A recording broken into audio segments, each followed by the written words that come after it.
Buenas tardes. Good afternoon, everybody. Welcome back, especially to our web audience. We have a great afternoon of spoken word with a really legendary poet, Francisco X. Alarcón, an award-winning poet born in Los Angeles, raised in Guadalajara, and currently a professor at University of California, Davis. He's going to take us on a real journey today. Of course, this weekend we're celebrating Day of the Dead, which is all about remembrance and about ancestors and remembering where we came from. Uh, Francisco is the author of 13 volumes of poetry, such as Canto Hondo and Borderless Butterfly, which of course we encourage you to purchase at the shop to support poetry, because I know you all are fanatics of the spoken word.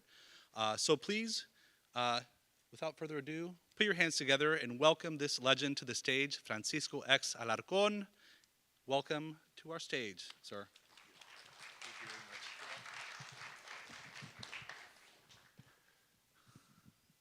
Buenas tardes. I'm very happy to be here for the Day of the Dead and actually Halloween. But the Day of the Dead is different from Halloween.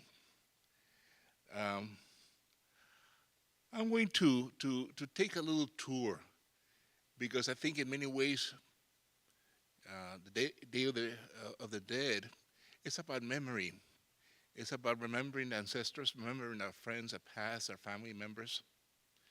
And I want to bring to your attention a mentor of mine, Tomás Rivera.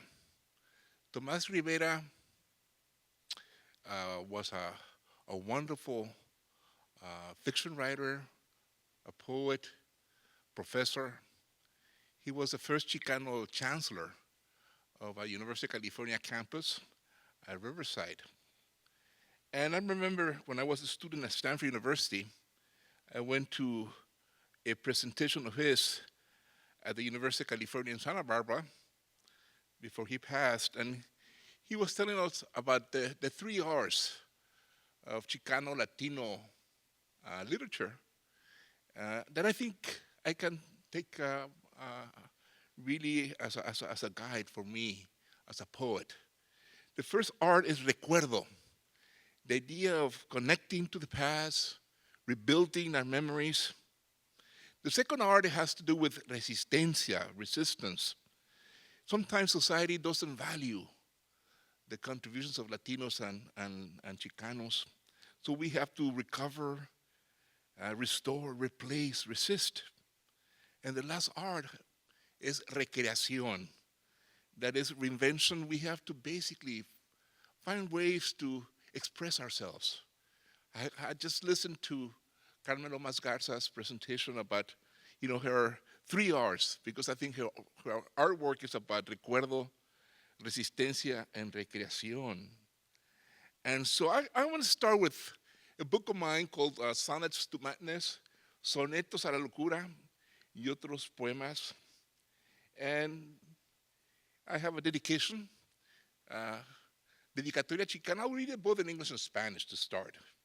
The poem goes, al dolor y risa de mi gente, rica en su pobreza, tierna como nopal, floreciendo cantos en el desierto, a su promesa y olvido me acojo. Gente mitotera en los ventanales, olor de campo, niños en las puertas, mujeres a solas desangrándose. Mi voz como balcón de barrio alega. Hay tantas prisiones, tantos silencios, tantas muertes negándome la vida. Mis raíces también de almohada me sirven. A los que como yo nacieron marcados, hechos extranjeros en su propia tierra, como patria nueva, mis versos libres. Chicano dedication to the grief and laughter of my people, rich in their poverty, tender as prickly pear, flowering songs in the desert, I shelter in their promise and neglect, gossipy people in windows of homes, odor of fields, children in doorways, women bleeding all alone. My voice argues like a balcony in the barrio. There are so many prisons, so many silences, so many deaths forbid my life. My roots serve me also as pillow to those who, like me, were born branded, made strangers on their own soil. Here is a new country, my free verses. And this was translated by a famous American poet, Adrian Rich, that passed about 3 years ago in Santa Cruz, California. And I was born in Los Angeles, in California. My mother also was born in LA, and also my great-grandmother basically lived all her life in LA, and my great-grandmother came in 1919. But I was about 6 years old when my family moved to Mexico because my father wanted me to, want us to meet our grandparents, and I'm very happy that he did that. So I spent time in Guadalajara, and I met my grandma, who was a Nahuatl speaker. That means that she spoke Aztec, and so I learned as a little kid a little bit of Aztec. And then later on, when I went to Stanford University, I got a Fulbright fellowship, and I went to Mexico to study the language, to conjugate my Nahuatl verbs. And I'm probably one of the few Chicano artists, Chicano poets that can write both in Aztec and Spanish and also in English. And then I want to travel in time, because I think around the Day of the Dead, me salen plumas. Me salen plumas. And so this poem says, there's a famous French philosopher that says, I think, therefore I am. I have another take of the same equations that says, I travel, therefore I am. Always someone different. A blank book yet to be written before starting a journey. And so the journey, today and tomorrow and on the second, is a journey of recovering, because I think somehow something happened in this continent. In 1492, Columbus got lost, and he thought he had arrived to India. That's why he said Indians. And somehow the names, we still have the name. Now, this is the Museum of the American Indian. But we were not Indians. We were different. We were not in Indian Asia. And so this poem goes, oh, natives made into aliens, but we survive the slaughter of our days. And so the idea of traveling in time, I like to go to a place called Mesoamerica. I believe that poetry is magical. And in poetry, you can travel through time and through space in a few minutes, like right now. I'll say, let's go to Mesoamerica. Let's go back, before the arrival of the Europeans, maybe about 3,000 years, And Mesoamerica is a term that refers to Mexico and Central America before the arrival of the Europeans. Here you have the Aztec Empire and the Mayan. So it goes from Mexico all the way to Costa Rica. And so the idea of the cosmology, the Mesoamericans were very wise. The center was the sun. Tonatiu. Tona means, it's a verb that means to shine, to give warmth. Tonatiu, the ones that gives us, warmth and light. And this poem, the poems I'm going to read come from a book of mine called Snake Poems. And Snake Poems is a collection of poetry and also spells and invocations that go back to 1629, to Hernando Ruiz Alarcón, who could be my ancestor, who lived in Mexico, who was a priest, who was commissioned by the Spanish Inquisition, because the Spanish authorities in Mexico were very concerned that the Indians in Mexico were still worshiping the trees, still doing Dia de los Muertos according to their tradition, and they had to be stopped. And so he did horrible things to the Indians. He recorded about 700 different spells, and then he persecuted the Indians by the Spanish Inquisition. But he said that the Indians would call the 4 directions by saying one word. And I'm going to say the same word today. To the north, the ancestors, Tawi. And then to the east, water. Tawi. And then the south that has to do with fire. Tawi. And finally, the west that has to do with el viento, the wind. Tawi. And I've done this in different settings in California and even here in Washington, D.C. You know, in Mayan, there's a beautiful mantra that's called In Lakesh. Tú eres mi otro yo. You're me and I'm you. It's an ethical mantra that says I'm responsible for you and you're responsible for me. And this is the cosmology of the Mesoamerican. At the center, you have the sun, the 4 directions that I just called, the north, the water, the south, the east, and the west. And I'm going to read this poem that comes from Snake Poems. 4 directions. West. We are salmon looking for birthplace. North. Eagles flying the sun in our beak. East. Coyotes calling each other in the moon. South. We turn into snakes by eating chile.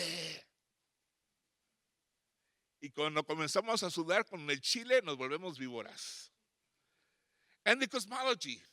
Here you have is a Borbonicus codex. The sun represents, you know, an eagle represents the sun, the morning and the evening, and then you have Mother Earth at the center. So it's the cosmic tree. And the idea that we as humans are walking calendars. So I'll do an invocation that says, invocation. My left hand is the east, fire. I paint myself all red to welcome the sun.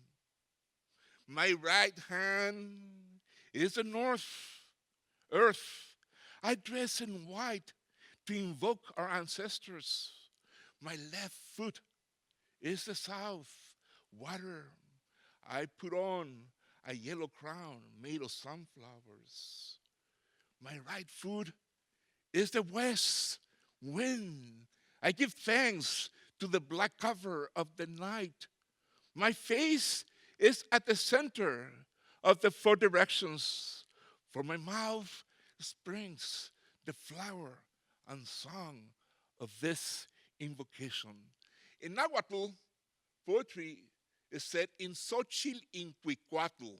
Xochitl, flower, and Cuicuatl song, floricanto.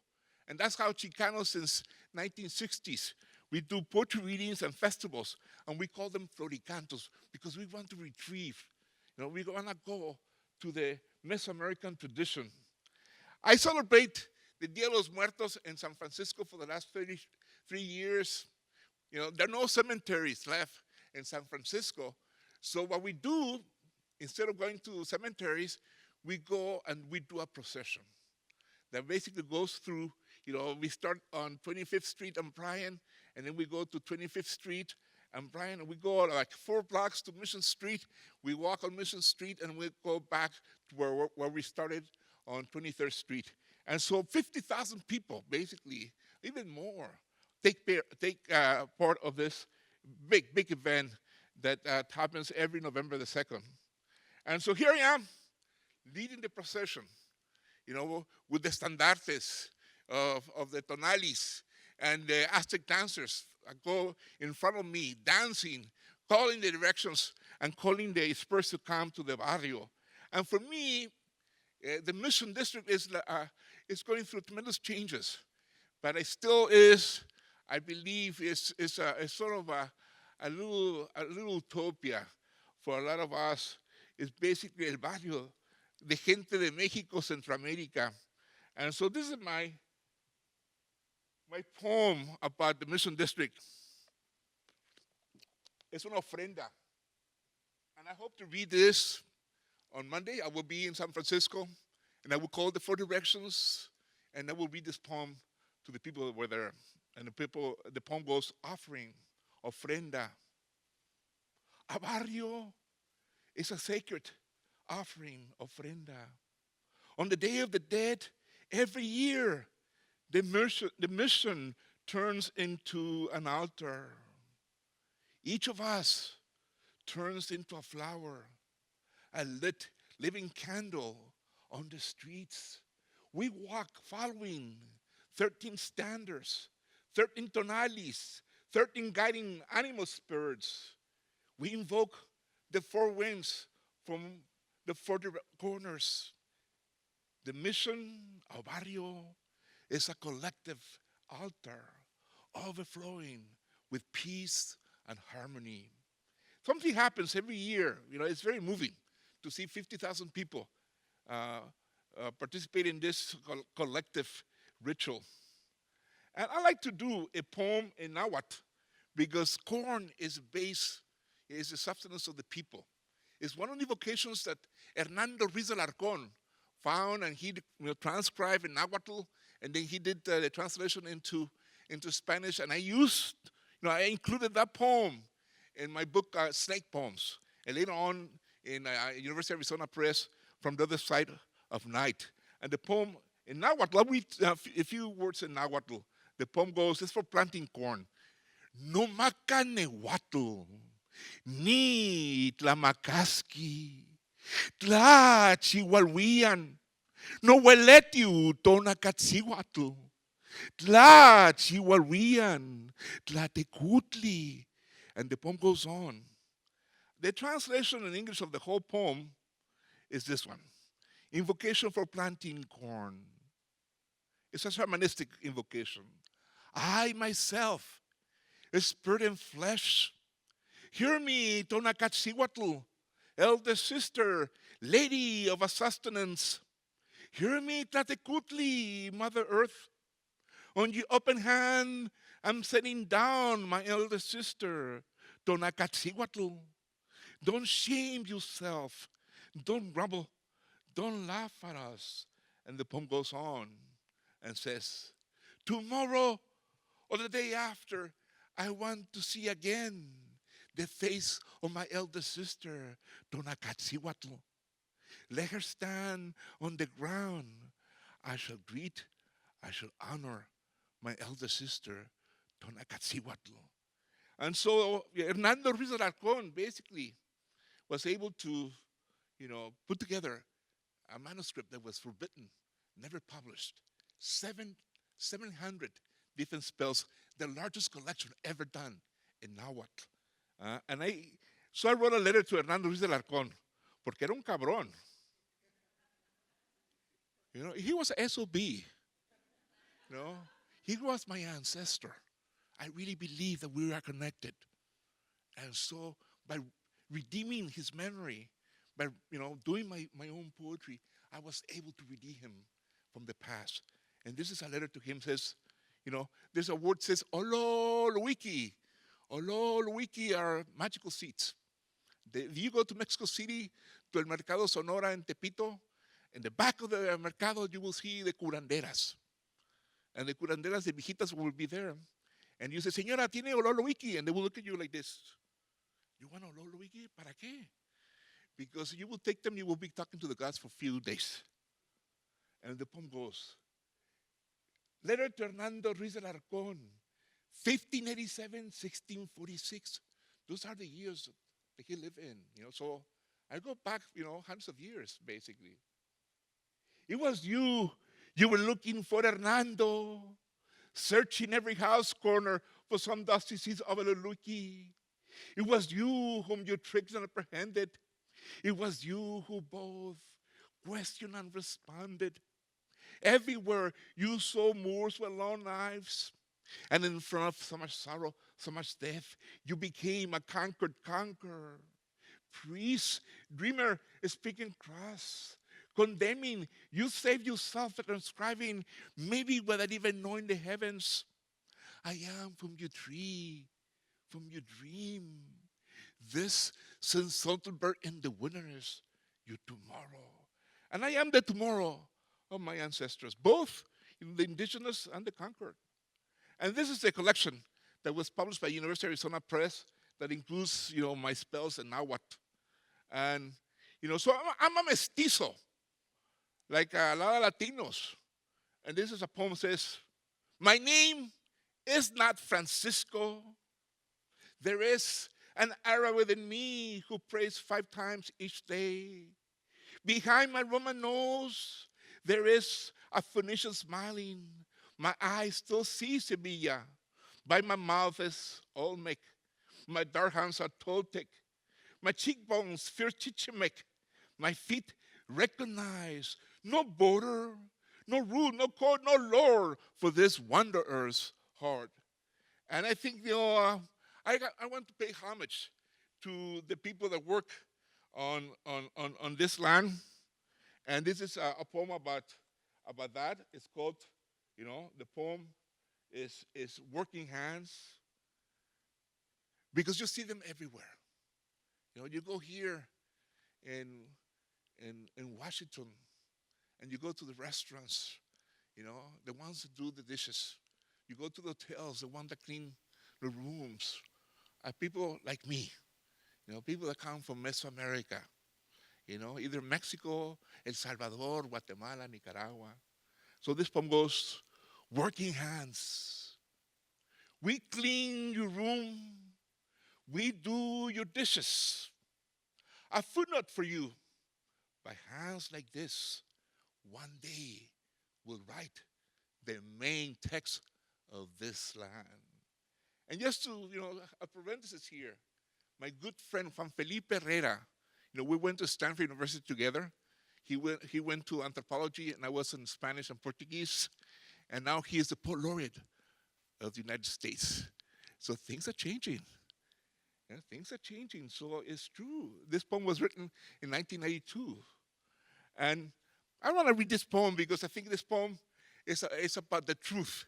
When you put your face and your heart together, that's how you say truth in Nahuatl. And the poem goes, initially in your Yolotl, face and heart, may our ears hear what nobody wants to hear.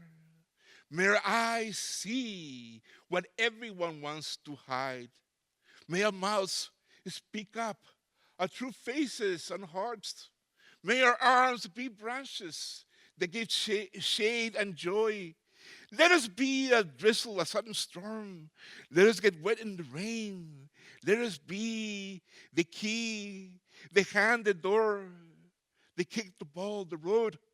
Let us arrive as children to this huge playground, the universe. And so, I really believe, the mantra this is part of Snake Poems.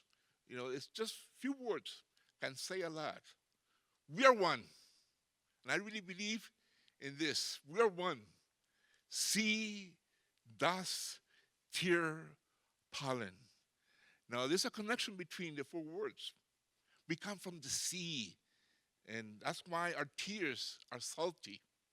And yes, we turn into dust when we die.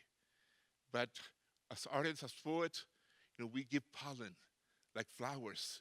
This is, the pollen of the flower, of the artistic expression and the poetic expression. So even though there are only 4 words, I really believe this is a complete poem. And so the idea of the last poem, in Snake Poems, is a poem that basically goes to the core of the Mesoamerican tradition, the flower and the song. Flor y canto, in Xochitl in Cuicuatl, ecopoetics at work, basically. The poem in Spanish says, flor y canto, cada árbol un hermano, cada monte una pirámide, un oratorio, cada valle un poema, in Xochitl in Cuicuatl, flor y canto, cada nube una plegaria, cada gota de lluvia un milagro. Cada cuerpo, una orilla al mar, un olvido encontrado.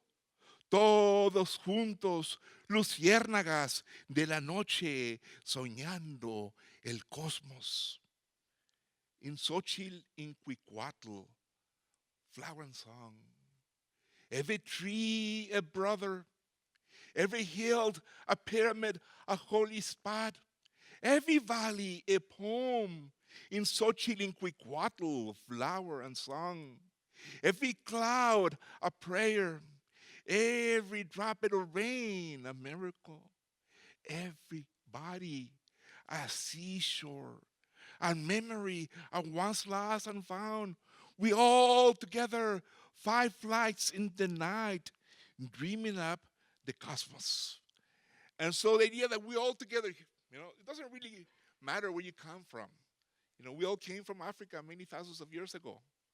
And so, I want to pay homage to poets like Lorca, poets like Roque Dalton, and poets like Gloria Saldúa, who, I believe, we are basically connected through poetry and the arts.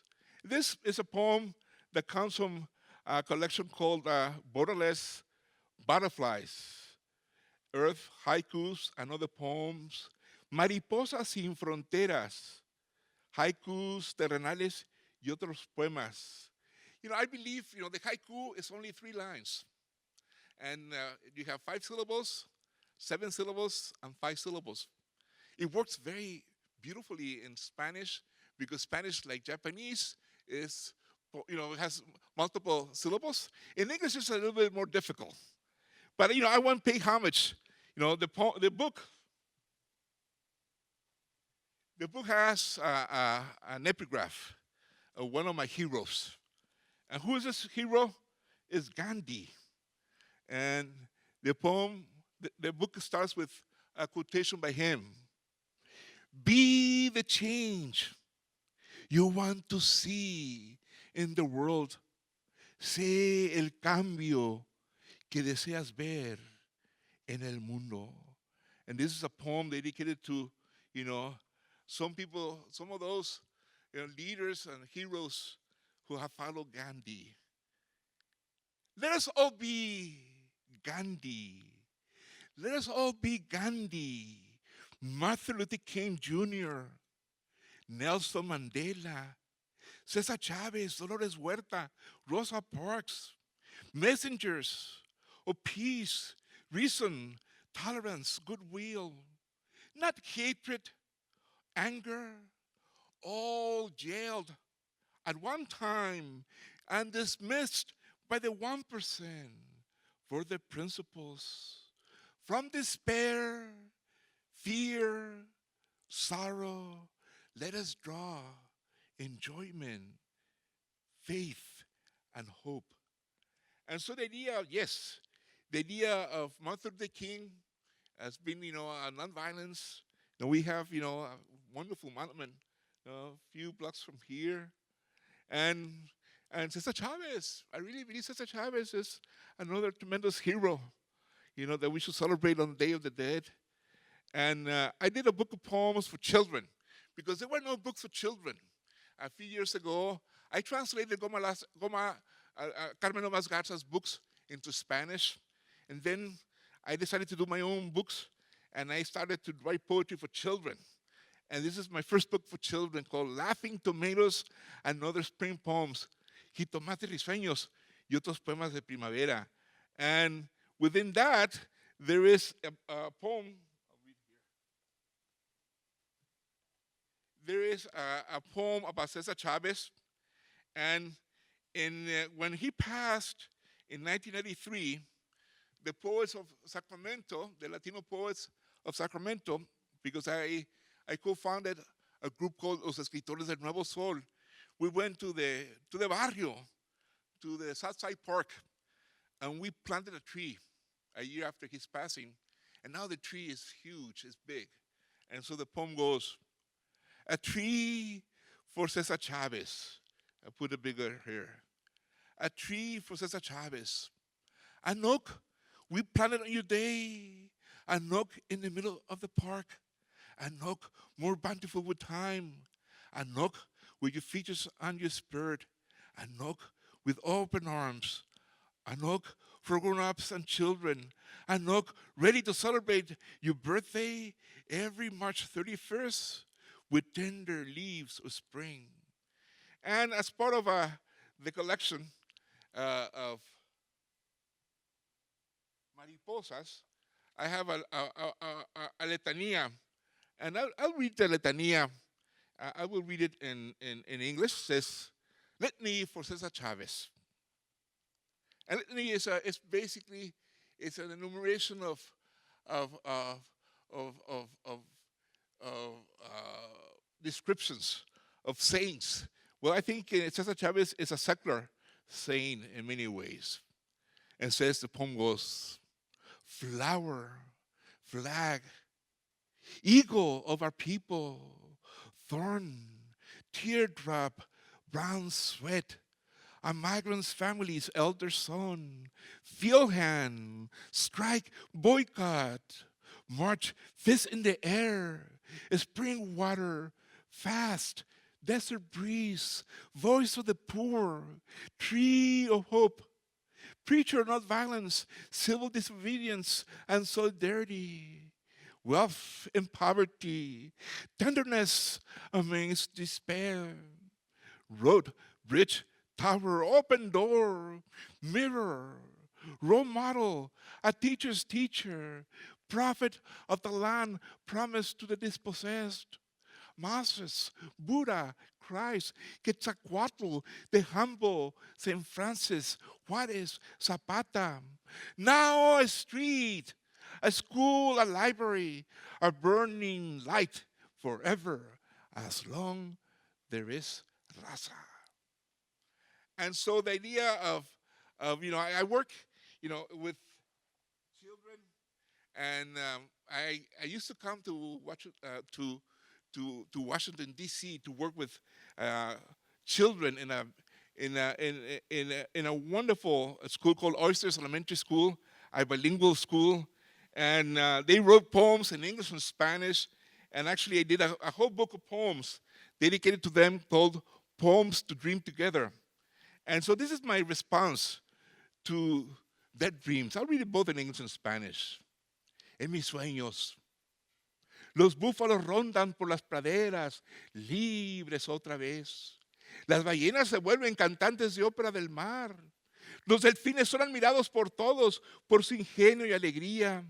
En mis sueños no hay palabra para guerra. Todos los humanos y todos los seres vivientes se juntan como una gran familia de la tierra. In English, the poem goes, in my dreams, buffaloes roam free once again on the plains. Whales become opera singers of the sea. Dolphins are marble for the smarts and joy. In my dreams, there is no word for war. All humans and all living beings come together as one big family of the earth. And this is the dream of many of us. And so when we celebrate Day of the Dead, we do altars. This is an altar we just did about 3 days ago at UC Davis, University of California in Davis, in the main lobby of a building where you have the languages and literatures. And you have a beautiful altar right here in the lobby of this museum. And in many ways, the altar is what? The altar is a pyramid. It's a pyramid that goes back to the Mesoamerican. This is very syncretic. That means you have a base that is Mesoamerican, indigenous, and then you have the conquest, and so you have the Catholic and the Christian faith imposed on people, and so you have the fusion of both traditions, and that gives you the Day of the Dead. And so this is what we did 2 days ago. We had a wonderful reading, with poets and music, and El Día de los Muertos. This was on Wednesday, and we're doing this tomorrow at the local cemetery with poetry, mariachi, music, and of course, Jose Guadalupe Posada, an artist that lived at the beginning of the 20th century, very important for Chicanos. He was an artist that basically did Calaveras, and the Calaveras were basically, they were political. This is una calavera revolucionaria. And so this was against the dictatorship of Porfirio Diaz. And so Chicanos take this, again, the idea of recuerdo, resistencia, y recreación, very it's part of the tradition. And so Diego Rivera painted a mural in Mexico City, El Paseo de la Alameda, that is a mosaic of the history of Mexico for the last 500 years. So you have La Catrina in the center, and then you have on the with a baston, you have Jose Guadalupe Posada, the artist, and you have Frida Kahlo, and you have Diego Rivera as a child. The idea is, again, the idea of using the tradition, the popular tradition of the Day of the Dead, for celebrating, the social progress of Mexico and Latin America. And this is the Catrina. And so it's syncretic. I'm just to give an example of what I'm saying. Here you have the Virgin Guadalupe. And the Virgin Guadalupe is also very syncretic. In Nahuatl, it's called Tonantzin. To means R. Nana, mother. Zin is an endearment of un diminutivo, a diminutive. And so you say nuestra madrecita in Nahuatl, Tonantzin. And so people still in Mexico refer to La Virgen as Tonantzin. That is the goddess, the mother goddess in the Mesoamerican tradition. And so an artist from San Francisco, Yolanda Lopez, did a wonderful painting of Coatlicue. That is another representation of Tonantzin, and Nuestra Madre. And so the idea, yes, the idea of why the Virgin is so important in Mexican history. It was the first Mexican flag. Here you have Miguel Hidalgo when he started the revolution for independence in 1810. The Virgen Guadalupe was his flag, and he said, "Viva la Virgen de Guadalupe, abajo los gachupines." And so all the mestizos and the Indians follow her to the defeat of the Spaniards. And so this is my poem called Tonantzin. Tonantzin, madre, aquí estás con nosotros, enjuáganos el sudor, las lágrimas. Coatlicue, tú que reinas sobre las serpientes. Chachicuye, haznos el favor. Citlacuye, que nos guíen tus estrellas. Guadalupe, sé nuestra aurora, nuestra esperanza, bandera y fuego de nuestra rebelión. Mother, are you here with us? Wipe up our sweat, our tears. Coatlicue, you who rule over snakes. Chachicuye, grant us our request. Citlacuye, let your stars guide us. Guadalupe, be our dawn, our hope, the flag and fire of our rebellion. And so the idea, I'm celebrating this tomorrow, and we are in a tremendous drought in the Bay Area and California. So I did a poem, and this poem is about for mother water to rain, because it hasn't rained in California for almost 2 years. So I read the poem. It says, a California prayer for water. This Chachicuye, the mother water in the Mesoamerican tradition. On these days of the dead, throughout the Golden State, many of us pray for water, the essential element of life. The wild trees, crops, grass of the hills and mountains are suffering the great thirst of the worst drought in years, as well as all living beings on the ground, the air, the creeks, the squirrels, butterflies, hills, all gaze toward west in prayer. Mother water, have mercy. Send us your daughters and sons as clouds with plentiful rain, yielding their turquoise colors. We now honor all our ancestors by rekindling the loving candles of the memories in our altars. But we need the power of water to complete the circle of life that really depends on you, Mother Water. We pray to you on this days of the dead, that in fact are about the living. No maca nehuatl, no xomoco, ni zipatonal, ni chachicuye, inatl intepatl, ni nahuatecutli. The last three lines are in Nahuatl, basically saying, I myself, I the first man, I the first woman, I the goddess of water, I the water and the mutton, I the enchanter. And so the idea is invoking for water to come to California. So this is all the altars that you will see in this building. This is the artist, Javier Pinzon from Mazatlan.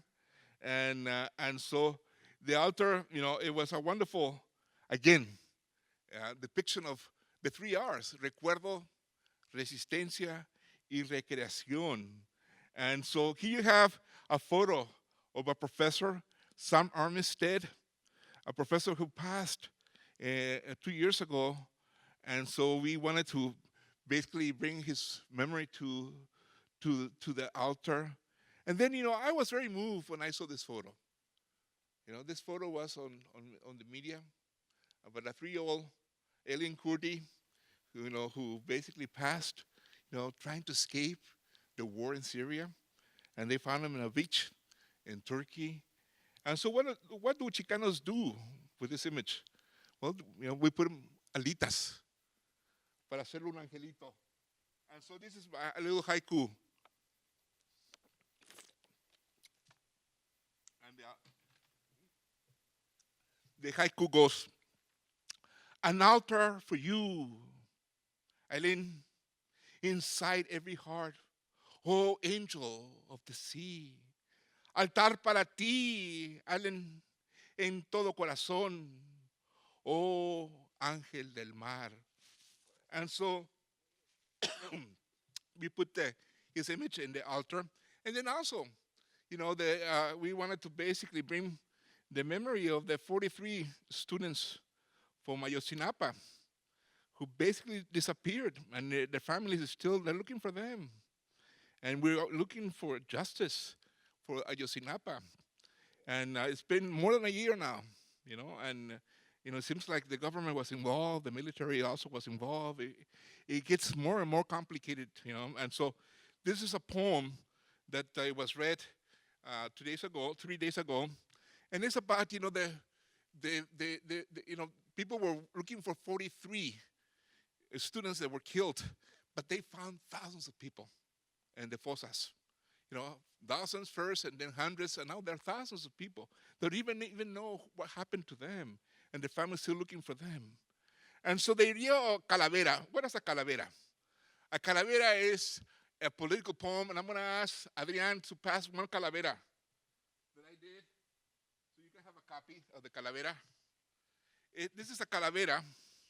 Calavera are political poems that you write about any political figure, anything that anybody that is political.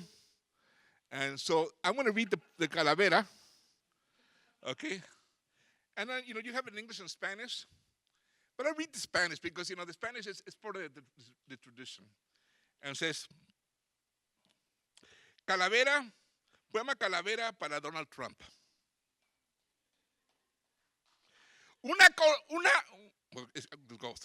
Una calaca se coló a la última conferencia con ojo a la presidencia que Donald Trump ofreció. Y cuando el Trompas comenzó su afrenta racista ritual, antimigrante y habitual, la huesuda se lo llevó. De las greñas rubias sin más, al inframundo lo arrastró, donde piñatas lo volvió, con sus millones por demás.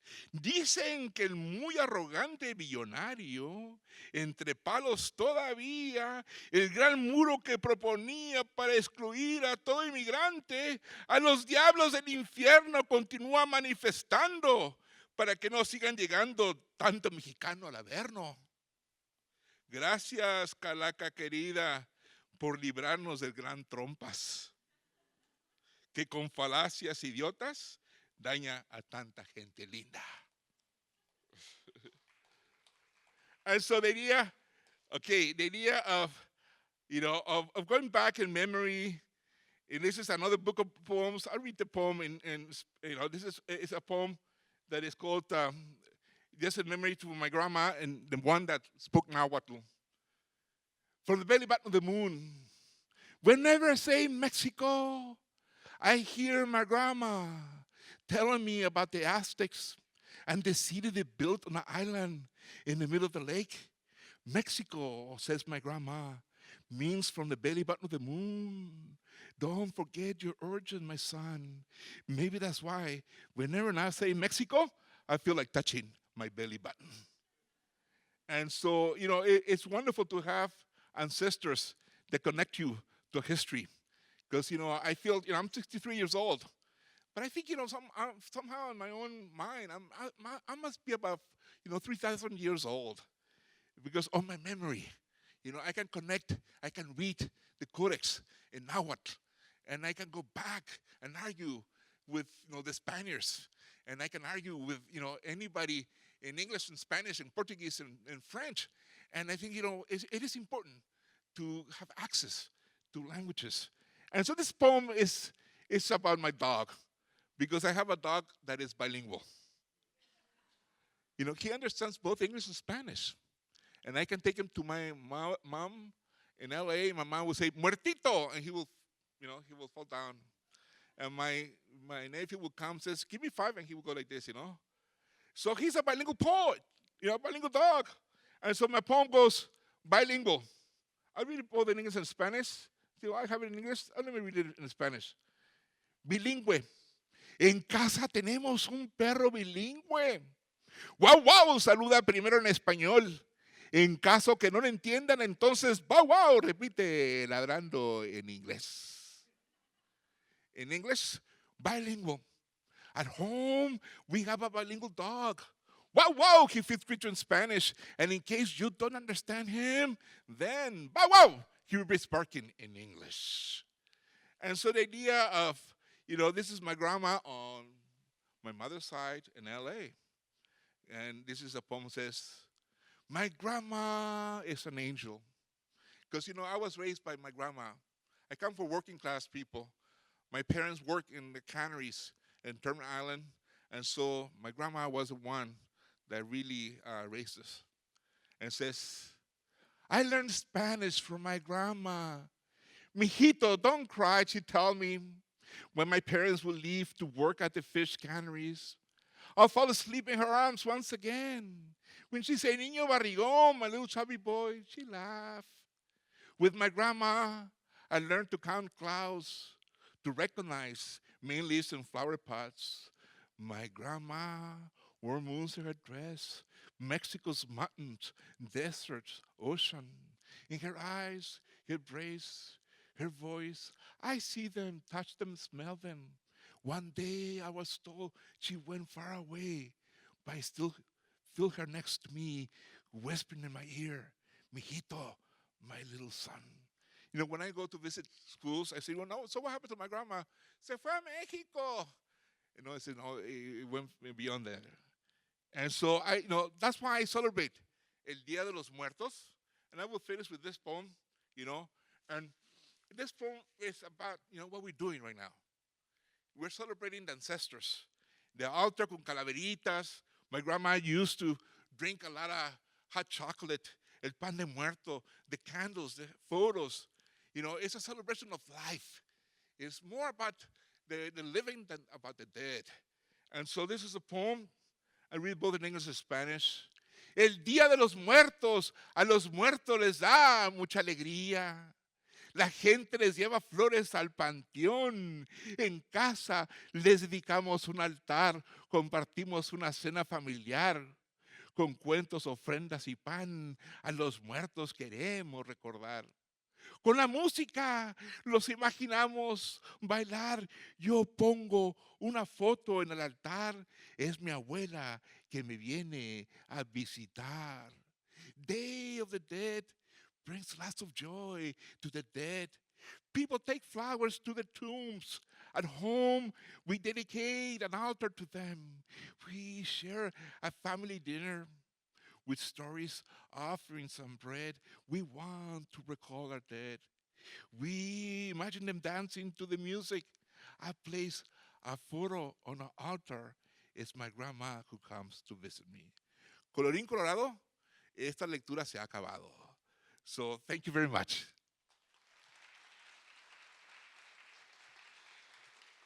Thank you. Thank you, Francisco, for joining us here at the Smithsonian. We now have a couple of minutes for some question and answer. If any of you would like to ask Francisco a question, please raise your hand and I will walk the microphone over to you so our folks online can listen in. Any takers?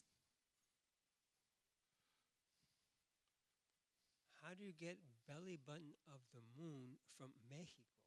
Give me an etymology there. Can you speak a little bit, because I'm too sordo. Belly button of the moon from Mexico. Give me an etymology. Yeah. An etymology. Well, this is, I have, it's kind of a weird title, isn't it? From the belly button of the moon. But, it really goes back to the Mesoamerican. I wanted to basically, after I did snake poems, I wanted to be subversive. I wanted to basically go to the next generation. I'm giving up on adults, I think adults are too jaded, too domesticated. I think children, are the next, really the shakers of society. So all my books that I've done are based on the Mesoamerican tradition. And so they are basically, from the belly button of the moon means what? Comes from three words in Nahuatl. Meshli, that means moon. And then Ishli means belly button.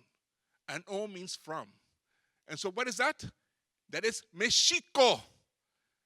That is Mexico. So Mexico, the word Mexico is Nahuatl.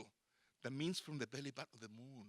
So children, when they read this, my grandma is explaining that, they get the sense of what the Mesoamerican tradition. And just to give you another example, I read the poem in Nahuatl about the corn. Remember the corn poem in Nahuatl? So this is my translation of the same for the next generation, and it's basically trying to do the same thing.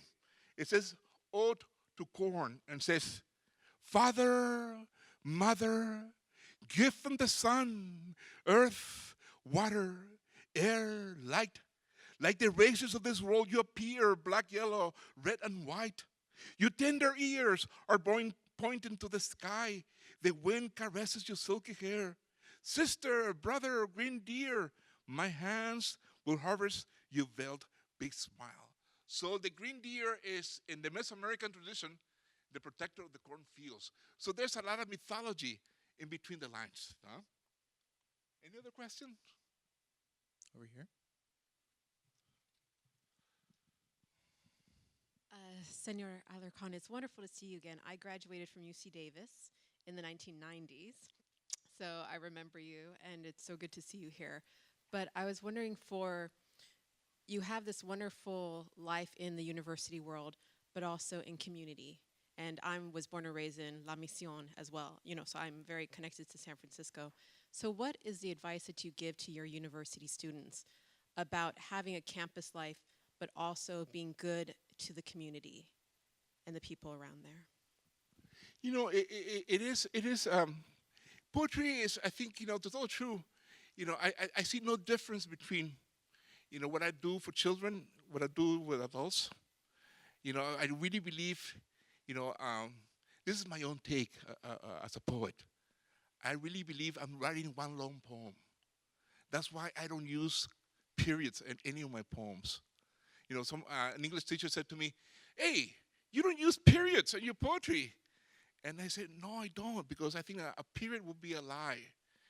Because I believe in the Mesoamerican tradition, the Tlacuilos, the poets, they were gifted persons that all their lives, they were basically the voice of the people. And so they were not personal. I think my poems have nothing to do with me, had to do with the collective consciousness. So I don't use periods. And so all the poems accumulate. So you can read all my, I have about 13 books. Well, all those 13 books, I really believe it's just one long poem. And the poem is about life. And so when I die in LA, I already have a little plot next to my grandma, and it will be a big period. Punto. Punto final. So that's when the poet then, is the end of his poem, But it's about life. I celebrate life. It's not about fiction. It's not about, trying to imagine. I think, el mundo es mágico. I really believe, it's just magical. Reality is enough for me to write poetry all my life. Any other question? See one over here. Not a question, just a comment and a request. Would you follow Donald Trump around and read two of the poems? The first about the hands, the idea of working now, because he either forgot that his ancestors didn't need, and then of course the Trump poem. So I know you're busy writing poetry, but could you just do that for a while? Just follow Donald Trump around and read it to give the other side. Okay, another question. Okay, I see these two. We're going to be our final two questions over here.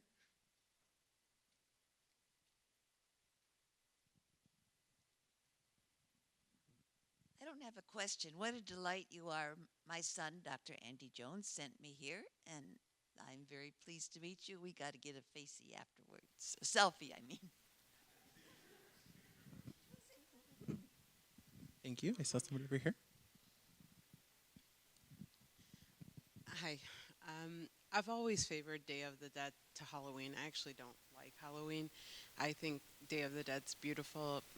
I'm also partial because it's cultural for me, but do you ever think, given that poem you read that said, I think it was Working Hands, you said one day our hands will write the text of this land. Do you ever think that it'll overshadow Halloween?